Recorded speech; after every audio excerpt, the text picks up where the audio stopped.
Welcome to Screw the Commute, the entrepreneurial podcast dedicated to getting you out of the car and into the money. With your host, lifelong entrepreneur and multimillionaire, Tom Antion. Hey everybody, it's Tom here with episode 63 of Screw the Commute podcast. And wow, we have a unique guest on today. His name is Steve Olsher, and he's one of the few people that I even know of. I know some of the old boys or the old guard, but has been online longer than me. There's very few of them, and he's one of them. You're going to hear his story in a moment.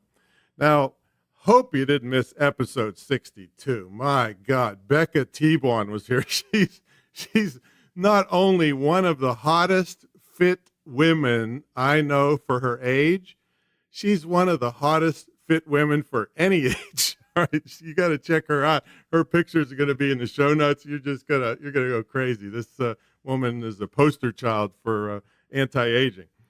One quick announcement: our podcast app should be ready soon. You'll be able to download the app from the App Store, and you'll be able to do a lot of cool stuff conveniently right from your mobile device. So I'll get more on that on future episodes. All right, today's sponsor is the Distance Learning School, the Internet Marketing Training Center of Virginia.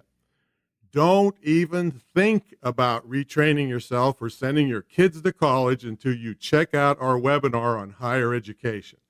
I do not want you wasting hundreds of thousands of dollars and putting yourself and your kids under crushing debt. And we'll have the webinar in the show notes at screwthecommute.com, and also you can just click on free webinars at screwthecommute.com. All right, let's get to the main event. Steve Olsher is known as the world's foremost reinvention expert. He's famous for helping individuals and corporations become exceptionally clear on their what, and that is the one thing that they were created to do. His practical, no-holds-barred approach to life and business propels his clients towards achieving massive profitability while also cultivating a life purpose, conviction, and a contribution. Now, he's a 25-plus year entrepreneur. He's the chairman and founder, I gotta laugh about this, of liquor.com. And I got to spell that for you. Liquor, in case those of you out there didn't hear that correctly. Liquor.com. He's an online pioneer who launched on CompuServe's electronic mail in 1993, a year before I started taking off on. I was on CompuServe, but I wasn't selling anything in those days. He's a New York Times best-selling author of What is Your What? He's the author of a business technology book of the year, Internet Profits. The world's leading experts reveal how to profit. Wait a minute, online. Wait a minute. I don't remember being interviewed for that book. The heck's up with that? Jeez. Oh, man. Well, I guess we'll have him on anyway. He's the creator of the New Media Summit. Hopefully he tells us about that here today. And he's the host of the #1 rated radio show podcast, Reinvention Radio. He's an international keynote speaker and an in-demand media guest who has appeared on CNN, the Huffington Post, and the cover of Founder magazine and countless other media outlets. Steve, are you ready to screw the commute? The commute, that is. I'm not that kind of podcast host. Right. Between that and liquor.com, I think we've got it all covered. Oh, man. Yeah, you've been in it a long, long time. I was, what I remember on CompuServe was a similar thing I paid for that nowadays is Google Alerts. But you could get the CompuServe executive option or something, and I used that a lot in speeches to put the name of a company in, and I get all the news about them, and then I use it during the speech. So, but those are a long time ago, man. I even remember when your CompuServe thing used to be a number. Remember that? Like you could barely remember anybody's way to contact them. But tell us what you're doing now, man. What's going on? So, I've been doing a lot of things recently, not the least of which is, dancing in this world of podcasting, though I've actually been podcasting since 2009. But man, I've really just been going all in on this with the event that you mentioned, the New Media Summit, and continue to do a lot of writing and speaking around new media, and more importantly, just really helping others leverage the power of this. I think it's just an incredibly powerful yet greatly underutilized medium. So teaching them really how to get into this space and then monetize the visibility that they're able to create through it. Yeah, and I've only got into it recently, and I used to poo-poo it because nobody was making any money. It was all, ego stuff. But nowadays, there's just so many outlets like Alexa and Echo for Amazon, and the new cars are able to listen to podcasts now. So yeah, it's you were smarter than me and got into it early, for sure. Yeah. Well, I mean, not smarter than you necessarily. I've always been one to kind of see the writing on the wall there. And I will tell you, though, I wasn't smart enough to stay in it. I mean, we did our first podcast in 2009 and then kind of danced around a bit and took time off and whatnot. So I didn't stay with it consistently, which, God, I can't even imagine where our shows would be at this point, but got back into it and have been consistent with it since 2015. Yeah, and I guess that's what everybody says is the one of the keys to it. You've got to be consistent. People have to know what to expect from you and when and where and all that. So now 25 plus years as an entrepreneur, that's pretty significant, but that I know you're more than maybe 30 years old. So maybe did you have a job at one time and the dreaded job? Well, definitely older than 30. I mean, yeah, it's interesting. Over the years, I think I've done darn near anything known to mankind. I mean, including selling the speakers out of a back of a van at one point. But, I've just always been wired as an entrepreneur from the time I was old enough to pick up a rake and move some leaves around and get paid for it. I mean, even grabbing a shovel, right, and then shoveling sidewalks and driveways. I mean, just, again, if I could rub a couple of dimes together and make a quarter, I was there. So, but that really led to some interesting endeavors. DJ'd in a lot of clubs, opened my own nightclub when I was 19, got involved in the catalog world pretty early in the early 90s. And then that led to CompuServe's electronic mall in 93 and building a fully functional e-commerce site in 95, which became liquor.com in 98. And then all kinds of interesting stuff after that, real estate and speaking and writing and teaching and doing live events and so on. So yeah, a lot of entrepreneurial endeavors over the years, and I'm having a ball. Yeah, me too. But you only said 25 plus years. It sounded like since you were a kid. It's been technically it's been longer. I mean, my first, I say 25 because at 19. That's when I opened up my nightclub. So I consider that to be like my real first endeavor, opening my club. And technically, I guess it's longer than that, but then I'd really be showing my age. Well, I don't know if you know it or not, but I had a nightclub from 1980 to 1986, and that was an interesting time. It was outside of Morgantown, West Virginia, after I got out of college, and I was in 2 gunfights, a knife fight.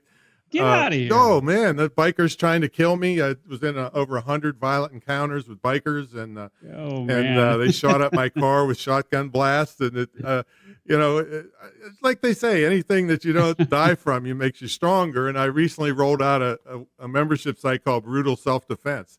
So thank God I lived. In those days, where was your nightclub? Interestingly enough, not really a dissimilar path. I did it off of just off of the college campus where I went to school in Carbondale, which is Southern Illinois University. So I spent 26 years at SIU and then decided to open a club. But no, that's where we did it. We just did it in Carbondale, right outside of Southern Illinois University there. Well, wait a minute. You spent 26 years. Were you like in the slow class, or what does that mean exactly? Yeah, being a little facetious, but let's just say I took my time going through school. Well, I squeezed 4 years of college into 5, so nice. That's pretty good. Yeah, we were on similar paths then. But yeah, that was an interesting period of time, and I can't sit here and say that I was shot at or involved in knife fights, because when that stuff happened, I guess you're just you are a bigger man than I am. So I would run away quickly. I'd be like, I leave that to the bouncers. Well, look, that's why they get paid the big bucks. Look, being bigger than you all that does is make me a bigger target for the gunfight. So that doesn't really have a big advantage when you can't run fast. You got to fight. Right.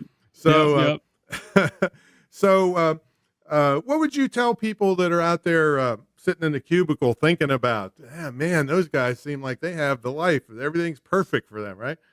Yeah. Right. So, what would you tell them?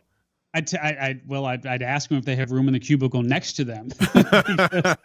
Reality is there are plenty of days where I sit here and just think, it'd be a heck of a lot easier to just go get a job. This whole idea of inventing a paycheck gets pretty old after a while. It does, man. You're just always on the hustle, and the idea of somebody just saying, hey, do this and we'll pay you. That's a pretty unique concept, right? So but the reality is, through the work that I do with what is your what, and really helping people understand how they're naturally wired to excel, and then because of my entrepreneurial background, I'm able to help them share and monetize that when they're clear on what it is. I would just simply say that step one is really figuring out what puts fire in your soul, and once you're clear on what that is, it then becomes so much easier to figure out exactly what you can do, so that you can leave that cubicle if that's what you desire. Yeah, and some people, transition. They, we never, I know, I don't, and I'm sure you don't. Just tell people drop everything and don't have any money in the bank and just go, live your dreams. It's a transition period. A lot of people, if they're working for a job, they need to plan for this exit. Yeah, the way that I word it, Tom, is I just simply say, let someone else fund your transition. It's just like, it's a lot of hours in the day. I think about all the hours I've been wrapping up lately and binging some of these series. We're into Ozark right now and really digging on that. But you think about that and Breaking Bad and Game of Thrones. And, I don't know if you're a TV guy, but, my wife and I enjoy our series. And so when you just think about the monumental number of hours that people put into those things, it's like, my God, just can you spend your time or can you invest your time? Those are really the questions. And we find that a lot of our time we're spending. And so if you just invested some of the hours after work, before work, on the weekends into something that, you truly are compelled to do, you'll find that, well, not only can you let that day job fund your transition, but you'll get from point A to point B a lot faster if you really just are focused on where those hours are truly going. That's for sure. I try to tell people, use your throwaway time.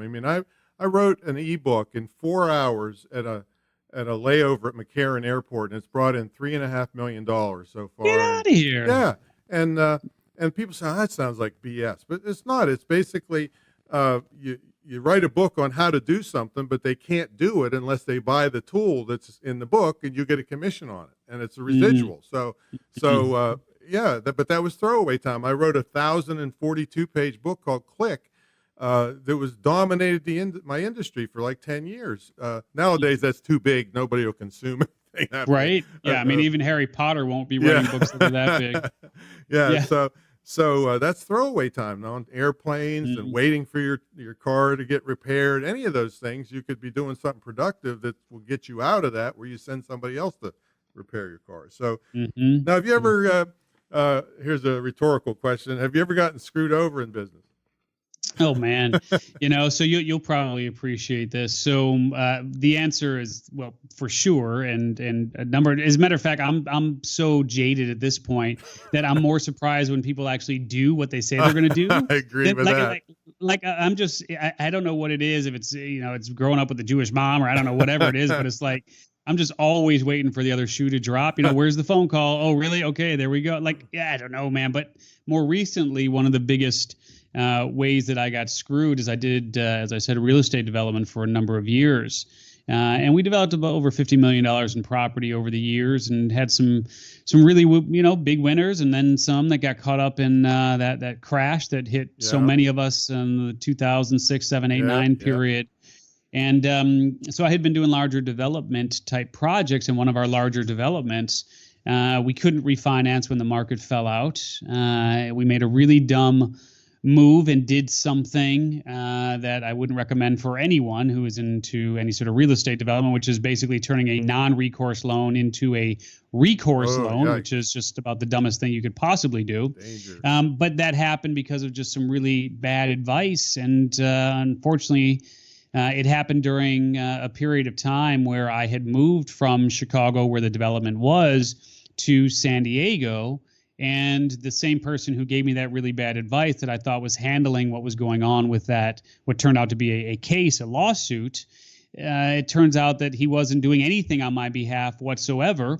Plaintiff went in and got everything that they wanted as it related to that case, including turning that recourse multi-million-dollar loan that was non-recourse into fully recourse, and ended up with a personal judgment against me for well over $7 million. That'll ruin your whole day, Steve. Ruin the whole day. And reality is it went even deeper than that, because they were able to enforce that judgment against me here in California. And the only way that I knew that it was even going on was because they froze all of my accounts and seized my assets. Yikes. Well, I'm sure it turned into a massive learning experience for you. Could you just explain that term for people out there, non-recourse and recourse? So basically, a non-recourse loan is well, I guess it could be for any industry, but in this case, it refers to real estate.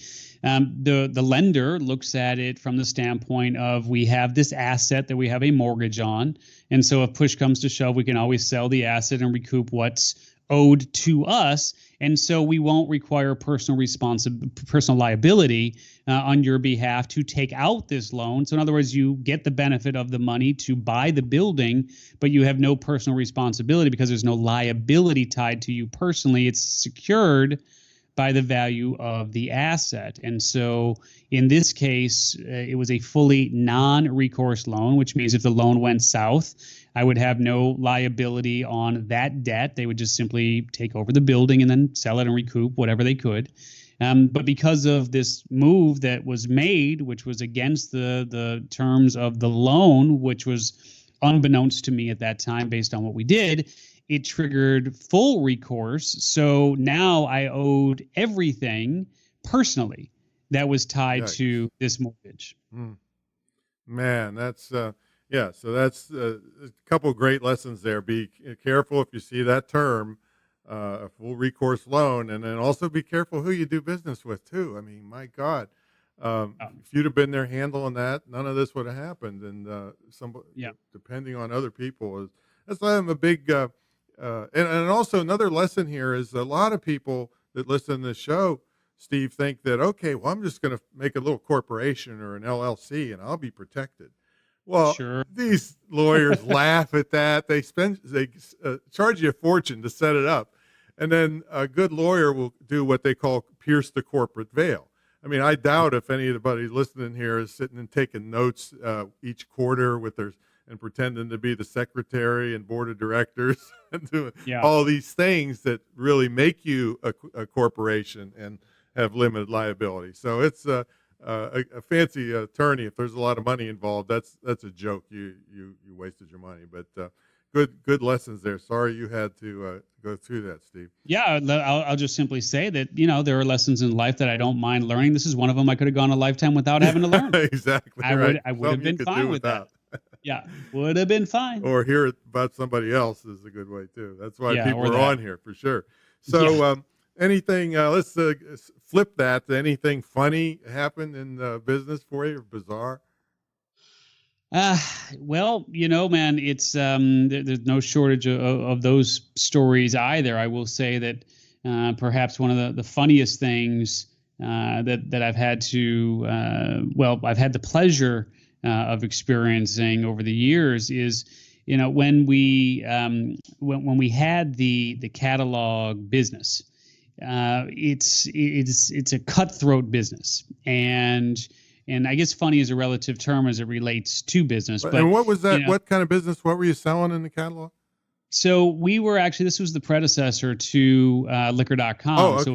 So it was actually called Liquor by Wire at that point, which is basically FTD for wine and champagne and spirits and gift baskets and so on.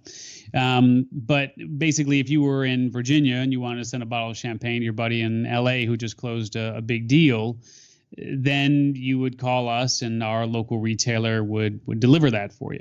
So that was those days of catalogs, right? I mean, just before. I mean, it's funny now. We were actually just watching a movie. My son and I were watching a movie called Boyhood and the kids in the movie were looking at a Victoria's Secret catalog, and of course, getting their giggles on. Yeah. The boys were sitting around chuckling at that.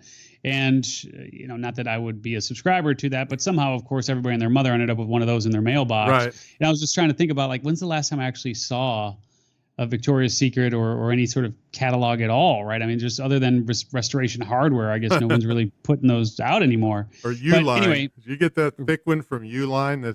Right. Yes. That's the only one. And IKEA, right? I guess IKEA. Yeah, if you stack enough of them together, it'll stop at 22 bullet. I doubt that.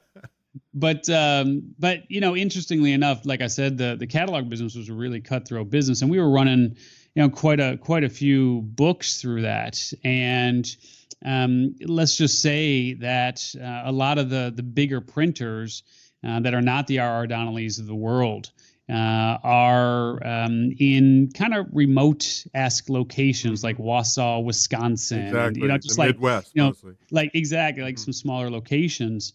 And let's just say that the way that they tried to earn my business would be frowned upon today, but back in the day, it was one of those just no holds bar kind of approach to, we got to do whatever we got to do to get this guy to sign on as a customer. And when you're out in the middle of nowhere, evidently what happens in Wausau stays in Wausau.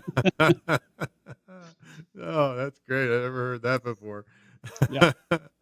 Oh man. So now I know my next question is already answered. What do you like best about working for yourself? Right. I know. Visiting Wausau. Yeah, visiting Wausau. Yeah. Well, those days are long. I know. Behind, we better not let right? anybody hear this. It's close to you, right? So, right. But no, it's I mean, look, reality is I have several multi-million-dollar businesses that I run from my home office, and I consistently work 3 days a week. So, try to get everything done on a Tuesday, Wednesday, or Thursday. What day is today, Tommy? Today, I don't know. They all run together when you're. Oh, right. Yeah. No, I it's think Wednesday. it's a Wednesday. Yeah. It is. It's a Wednesday, right? So try to do everything as much as I can on a Tuesday, Wednesday, Thursday, and it's really just given me the flexibility of being able to be home when I need to be home, being able to take the kids to school. I mean, I walked my kids to school pretty much every day from the time that they were, in preschool up to the time that they were in middle school. So being able to walk them to school and just hang out with them and coach the flag football teams, the baseball teams, the whole nine. And of course, spend time with my wife and so on. So it's been one of the biggest benefits of being an entrepreneur is just the flexibility of time. Is she a part of the business? She's not actually. No? My wife is she's a funeral director and embalmer. So Oh, no, you're kidding me, right?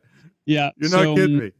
No, not in the least. And so, I mean, I guess if some of the clients get out of line, then she becomes a part of the business here, right? But yeah. Oh, she would love to hear this story. See, after I got out of the nightclub business, I was telling I wanted nothing to do with nastiness and drinking and all these bums trying to kill me, and so I said, whatever I do, I'm going to have fun with it, and the people around me are going to have fun. And I started a custom design practical joke business in Washington, D.C.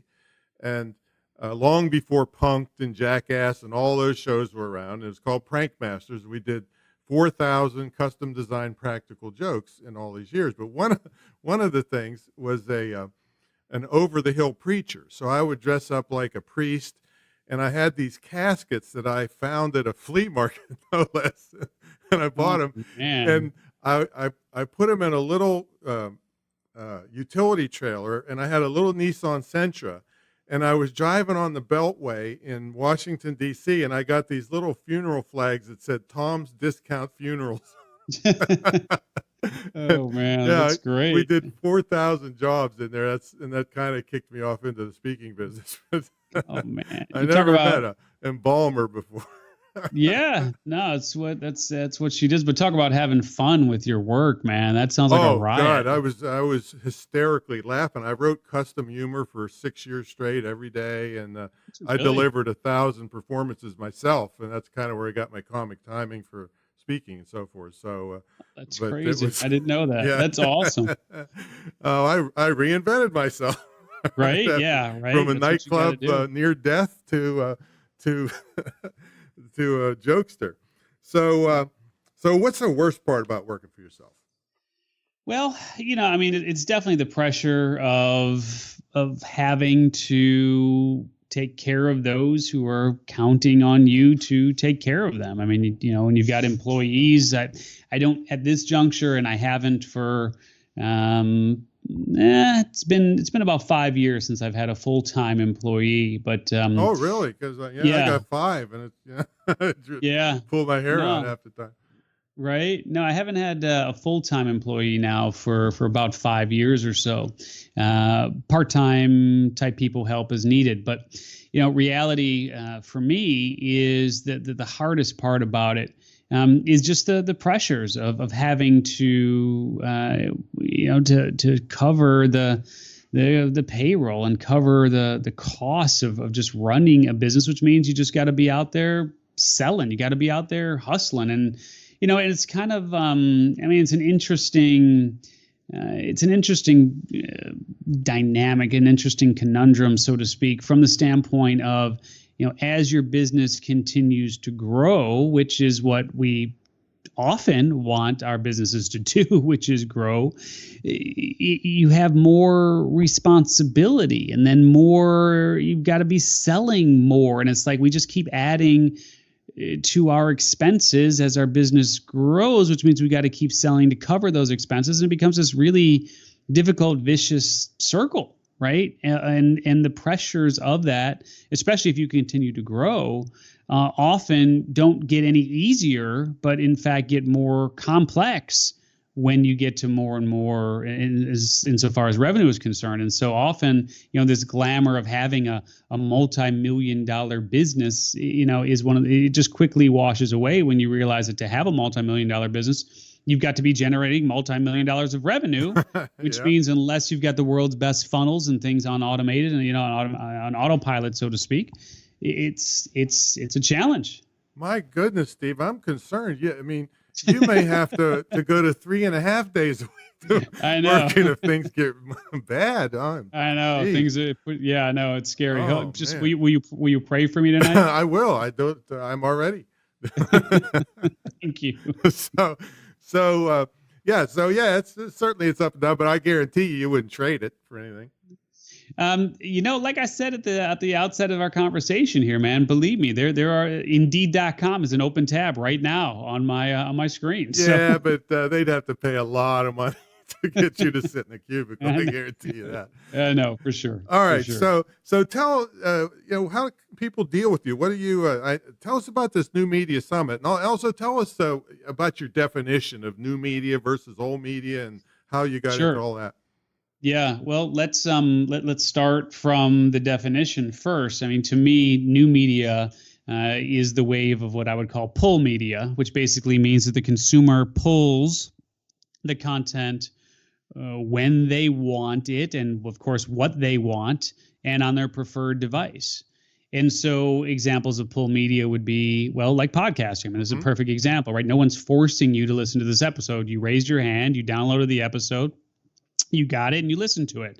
So it's one of the reasons why I'm so bullish on the medium too, because people who listen to podcasts are much more likely to take action on a recommended product or program or service than that same recommendation coming from email or social media or blogging, et cetera. Mostly because of the intimate relationship that takes place between the host and the audience, but also, again, because it falls under that category of pull medium, where it's like kind of the equivalent, and you'll appreciate this, Tom. I mean, I liken it to the equivalent of a 100% email open rate and a 100% email click-through rate. Yeah, right? It's that, and along with your unicorn farm, right? Yeah, and so it's that powerful. And of course, other pull media would be anything where, like Netflix, where you pull the content that you want, right? I mean, no one is forcing it on you, versus the old media, so to speak, like regular television, ABC, NBC, whatever, where you turn on that channel and whatever is on is on. You didn't ask for it to be on. You can consume that content or of course, you can just change the channel, but it's a push medium, like a newspaper would be a push medium, right? Because you didn't ask for what's on that page. You're flipping the pages and you can continue to turn the pages or you read the article, right? So pull media is what I would call new media, and then push media is what I would refer to as old media.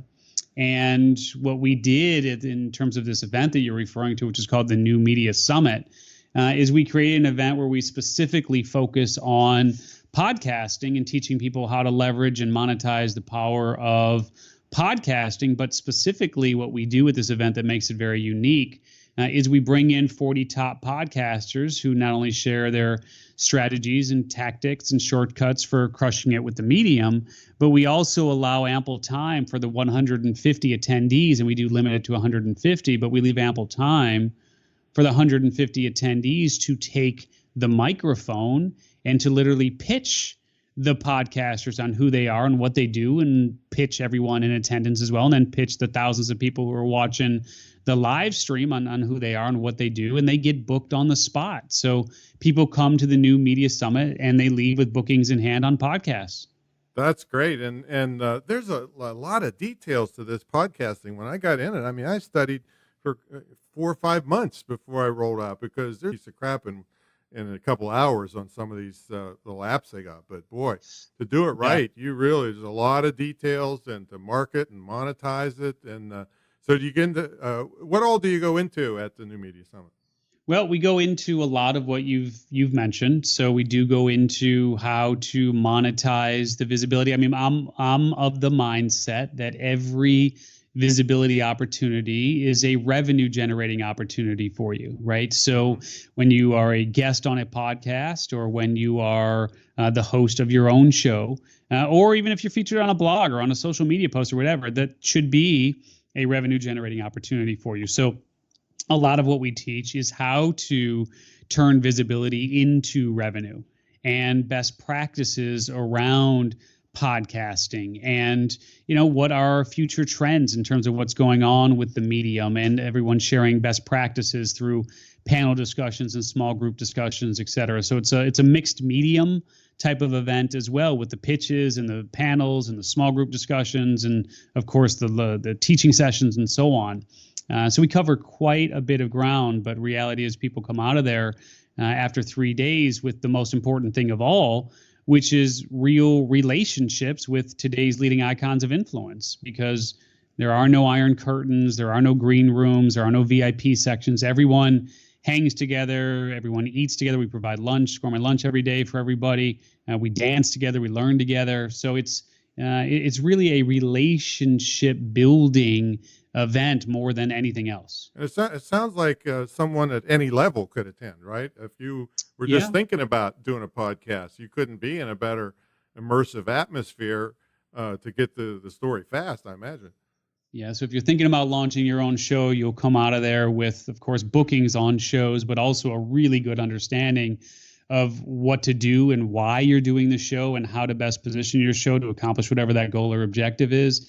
If you have no interest in starting a show, but you just want to get booked on shows, then, of course, you'll come there and you'll get booked on podcasts. Or if you have a podcast and you're looking to optimize the value of that asset, the value of that content, then you'll come out of there with strategies that could literally, I call it the 6-figure shift. I mean, at any point in time, there's a 6-figure shift waiting for you to happen at that event. Now, when is it coming up, and is there any spots left? We do actually have one coming up in February. So February 21st through the 23rd in the Tampa, Florida area. Yay, and then, warm. And It'll be warm too. Yeah. There's a good excuse to get the heck out of the north. Go down to Tampa to the New Media Summit. All right. Yeah, man. And then we do another one in September in San Diego. So take your pick, East Coast, West Coast. Okay. And you still have room for the Tampa? We do. I think we've got about 30 seats left right now, somewhere right in there, about 30. Yeah, because people, when you announce the dates, people flock to this because the value here, and all of those podcasters. I know, even with myself, and I know a lot of people. It's pulling teeth to even get to some of the people I know because they're so busy. So this is really a great opportunity for people out there. If you want to get into podcasting, and I don't know of any better place than this one. Yeah, thanks for that. And where would they go to check it out? Well, easiest place, of course, if you just want to learn about the summit, is the New Media Summit website, which is newmediasummit.net. So newmediasummit.net. And, if you're just interested in connecting with podcasters, that's something we can help with too. And maybe we can talk about the ultimate directory of podcasters. After the break, we're going to sure. give them a bunch. You got a lot of great resources for people here, probably more than anybody that's been on the show so far. And all of them are top notch because this guy, like I said, he's been around the pike. We're going to take just a brief message for our sponsor, and when we come back, we're going to ask Steve what a typical day. Maybe we'll ask him two typical days, when he's working and when he's not working, and how he stays motivated. All right, so I want to tell you about this, what colleges and universities are doing, folks. I mean, according to gradeinflation.com, they're raising grade point averages to make it look like they're doing a better job of teaching when there is a mountain of evidence that they aren't. I want you to really watch the eye-opening higher education webinar at screwthecommute.com. Just click on free webinars and potentially save yourself and possibly your loved ones, friends, and neighbors hundreds of thousands of dollars of debt when they go for higher education. Also, if you decide an internet career is right for you, imtcva.org will finance, that's Internet Marketing Training Center of Virginia, will finance your education with no credit check and zero interest. So you can check it out at imtcva.org. It's a distance learning school. It's asynchronous, which means you can study anytime, day or night. You don't have to show up at a certain time, so it fits perfectly if you're still working at that dreaded job, and that will be in the show notes. This is episode 63. All right, let's get back to our great guest. Steve Olsher is here. He's been in the game longer than me, and very few people can say that, and he's had his ups and downs like we all have, and he's brought some great tips for us. But I want to see what his lifestyle is like a little bit more. So, Steve, what's a typical day look like for you when you said you worked like Monday, Tuesday, and Wednesday? So in those days, and then when your day's off, I mean, can you completely divorce yourself from those multi-million-dollar business? I mean, who are you kidding? Right. Yeah. And so, Tuesday, Wednesday, Thursday. Tuesday, Wednesday, Thursday. Yes. Okay. All right. I like the idea of 4-day weekends. Okay. So look, when I'm at it, I'm at it. And whether it's creating content in terms of emails that are going to go out to my list. Well, what time do you get up? What time do you get up in the day, and what's it look like? I'll put it to you this way. To school too, right? Yeah, when the kids are out of school, even on a work day, it could be 8:30, 9 o'clock on a wake up. When the kids are in school, 7:45, something like that. I am not one of those early riser kinds of guys. Really.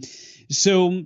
Obviously get up, try to yell the kids out of the house if they got school that day, and then just dig into interviews. I try to do. It's funny because out of all the things that I've tried over the years in terms of marketing, and you can probably relate to some of the old school things that we've done, like buying keywords and and of course SEO and blogging and all. I mean, like out of all the things that I've done over all the years, there's nothing more effective in terms of being able to generate highly targeted leads and getting folks interested in your products, programs, or services than what happens when you appear as a guest on a show. So outside of, a very small number of Facebook ads, the only marketing that I do is appearing on shows like this.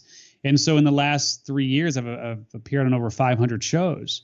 And this kind of show is great because I've done a lot of TV in the past. What a hassle that is. I mean, right. If I have to go to New York for a TV appearance, it's $1,000 right there, plus 1 or 2 days shot and just craziness to do it. And you could get bumped, So this is infinitely better. That's why you got to get to that New Media Summit. All right. So that's your marketing stuff. It is, and by the way, I look at podcasting and these sort of opportunities here as like free stages, right? I mean, thousands and thousands and thousands of free stages are waiting for you to share your mission and your message, right? So on a typical day like today, I think I've got 3 interviews that I'll do, and outside of that, so we have some year-long type programs that we have. So like this morning, we did a group coaching call for some of those folks. I'll do some one-on-one stuff for more of the elite type clients. And realistically is I've got to create my own content as well. So on Thursdays, we create the content that we do for our shows, Reinvention Radio, and Beyond 8 Figures. So we actually do it as a live radio show. So we do 1 hour of Reinvention Radio and then 1 hour of Beyond 8 Figures. And that takes place on Thursdays. Mm-hmm. Okay. And how do you stay motivated with all this stuff? You know, it's interesting, man. It definitely ebbs and flows. And I've been in kind of what I might call like a coasting mode, if you will, for a while already. I mean, really, when you come right down to it, I've kind of been in coast mode now for the better part of almost 10 years. Well, you got kids stuff and you're coaching and doing all kinds of good stuff that you're allowed to do because you got the income. Yeah. And realistically for me, it's just kind of sharpening the saw. And that's what keeps me motivated, is sharpening the saw on for those who are not familiar with my work, I teach something called the 7x7 model, which are basically the 7 things that I do to fuel our 7-figure plus businesses, right? So there's only 7 things that I do. So for me, it's really just sharpening the saw on one of those 7 things on a consistent basis that keeps me motivated, because there's always room for improvement.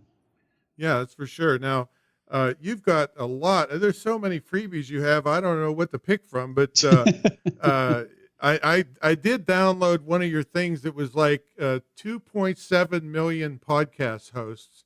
Yeah. By the time I got done reading it, I was like, I had, my eyes were sore. I had a headache, but I never saw such a beautifully produced free document that was freaking amazing. And that's I really appreciate high quality work when people put out stuff that's that good and free. You know that they come through with high value and all their other stuff. So tell them some stuff they can get from you to get started, and also give us, when you're done with that, I want you to give us some parting thoughts for we call them our screwballs who are listening to this, and they want to get out there and be an entrepreneur. So go to it.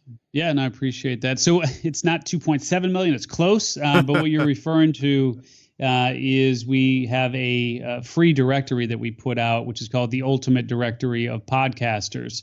So if you've been wanting to get to be a guest on shows and you just didn't really know how to connect with folks, the Ultimate Directory of Podcasters gives you detailed contact information, photos, name of the show, description of the show, website, and even the email address of 670 top podcasters. So that is the Ultimate Directory of Podcasters, detailed contact info for 670 top podcasters. And we do give that away. So you can get that at myultimatedirectory.com. So myultimatedirectory.com. That's a great place to go. And we'll have that. We'll have that in the show notes for everybody. And I got to mess with you a little bit here.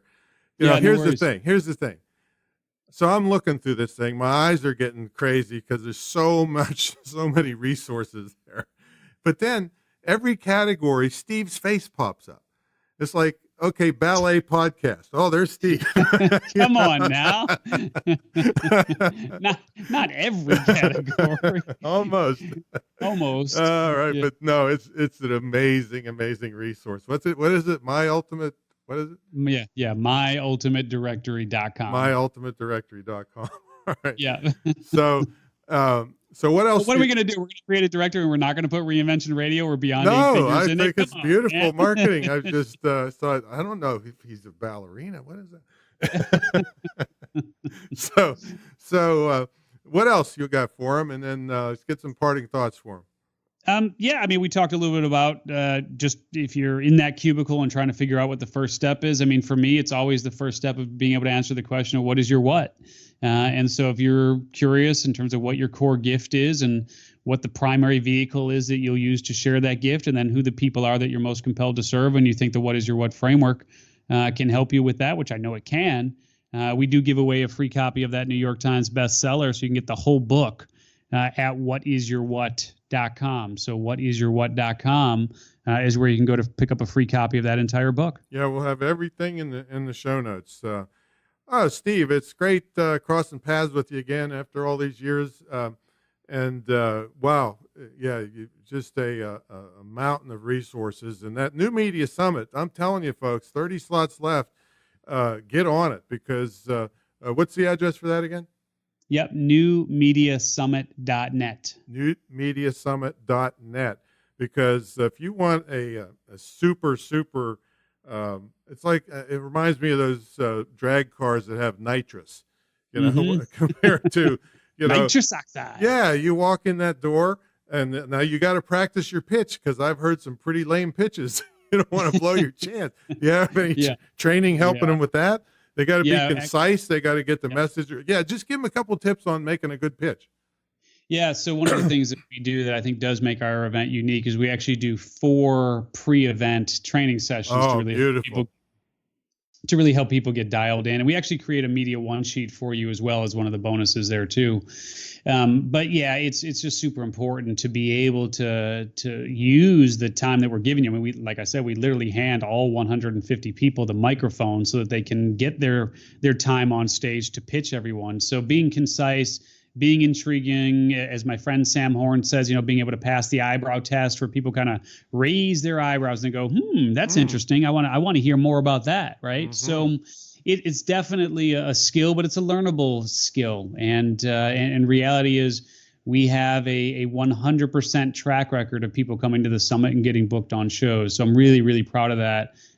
Where again, everyone who comes to the summit leaves with bookings in hand. And actually, some of the folks leave with a lot. We had one woman who left the last summit with 33 bookings. Wow. So look, if you need more visibility and eyeballs and eardrums on your mission and message, and who doesn't, why not get it for free? And that's what happens at the summit. Let me tell you, folks, just getting 10 bookings is not easy, even if you got a reputation, because just getting to people, and now they're all going to be there in one place, just amazing. So it's newmediasummit.net, right? Yep, you got it. There we go. Steve, thanks so much for coming on, man. I really appreciate it. And I know everybody's going to take a look at that hard and get all your resources. And hey, I'm glad we could hit it together. Yeah, man. No, you're definitely one of my heroes, dude. I've got nothing but love for you and admiration. I've seen what you've done over the years, and believe me, you guys are in good hands here with Tom, and I'm glad you're doing the show. Oh, my pleasure. All right. So next episode, folks, is 64. That's how the pursuit of excellence can really skyrocket your business. And if you're new to podcasts, please subscribe and review. We're on all the major places. Go to iTunes, or if you don't know how to do that, we have instructions for you at screwthecommute.com. Check out all Steve's stuff, and I'll catch you on the next episode.